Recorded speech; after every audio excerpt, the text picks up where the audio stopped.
You mentioned your brother, and it seems like in the book that you really had to work hard when you studied to sort of, given that you weren't good at memorization, you really, truly, deeply wanted to understand the stuff, and you put in the hard work, and that seems to persist throughout your career. So, hard work is often associated with sort of has negative associations, well, maybe with burnout, with dissatisfaction. Is there some aspect of hard work at the core of who you are that led to happiness for you? Did you enjoy it? I enjoyed it. So I will be the first. And I'm really careful to say that to people because I don't think everyone should associate, gee, to do what you did, you have to, there's only one route there, Yeah. right? And that's just not true. And I do it because I like it. In fact, I'm careful. And as time goes on, you have to be careful as more and more people watch you. Whether you like it, you're a role model or not. You are a Yes. role model for people. Whether you know it, like it, want it, does not matter. I Yes. learned that the hard way. And I would have to say to people, hey, just because I do this does not mean I do it for these reasons, right? So be really explicit. And I'd come to believe usually when people say the word power, I don't know, do you have a positive or negative notion when I say the word power? We'll just do a quick Probably negative one. Yeah. for some stereotype or some view that somebody's abused it in some Yeah. way. You can read the newspaper, somebody's doing something.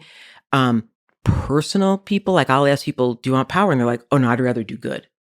Yeah. And I think the irony is you need power to do good. Hmm. And so that sort of led me down to, and it was, I thought about my own life, right? Because it starts in a, like many of us, you don't have a lot, but you don't know that because you're like everybody else around you at that time. And on one end, tragedy, right? My father leaves my mother homeless, no money, no food, nothing, 4 kids. She's never worked a day in her life outside of a home. And the irony of that, I hear I would end up as the ninth CEO of one of America's iconic companies. And now I co-chair this group 110. And that journey, I said the biggest thing I learned was you could do really hard, meaningful things in a positive way. So now you ask me about why do I work so hard? I ended up writing the book in 3 pieces for this reason. When you really think of your life and power, I thought it kind of fell like a pebble in water. Like there's a ring about you really care about yourself and like the power of yourself, power of me. There's a time it transcends to that you are working with and for others, and another moment when it becomes like about society.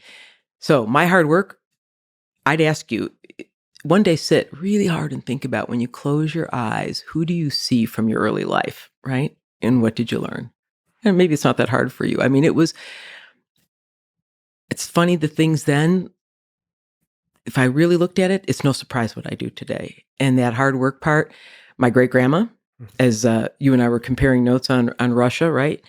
And never spoke English, spoke Russian, came here to this country, was a cleaning person at the Wrigley building in Chicago. Yet, if she hadn't saved every dime she made, my mother wouldn't have a home and wouldn't have had a car, right? What did I learn from that? Hard work. In fact, actually, when I went to college, she's like, you really should be on a farm. You're so big and strong. That was her view.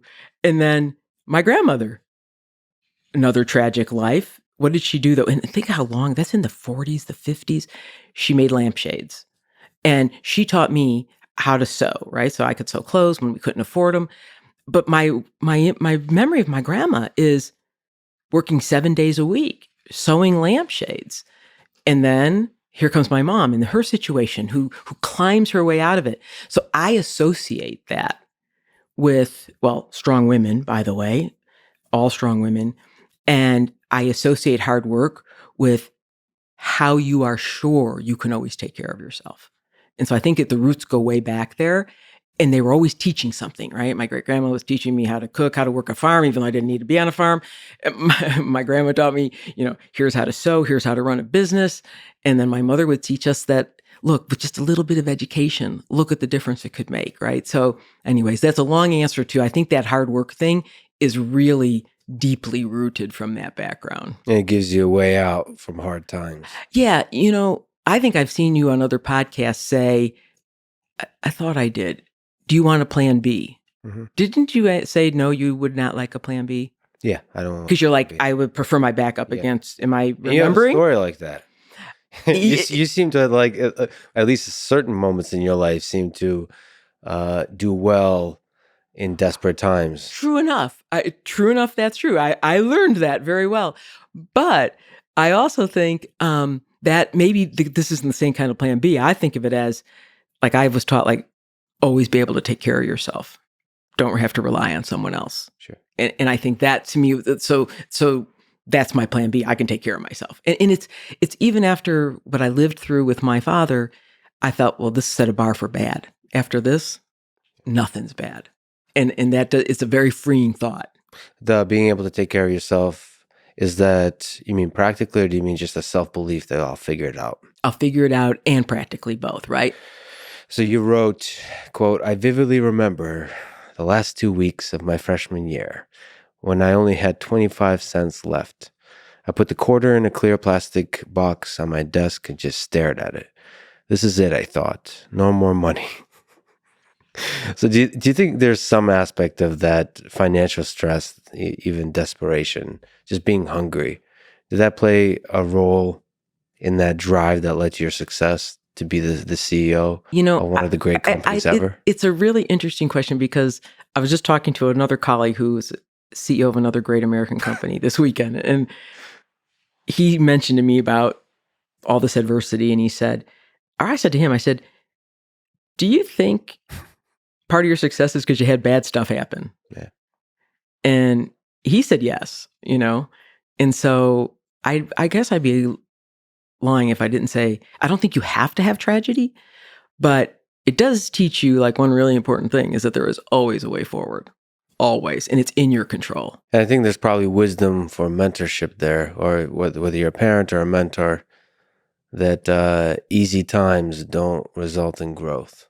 Yeah, I've heard a lot of my friends, and they worry. They said, "Gee, my kids have never had bad times."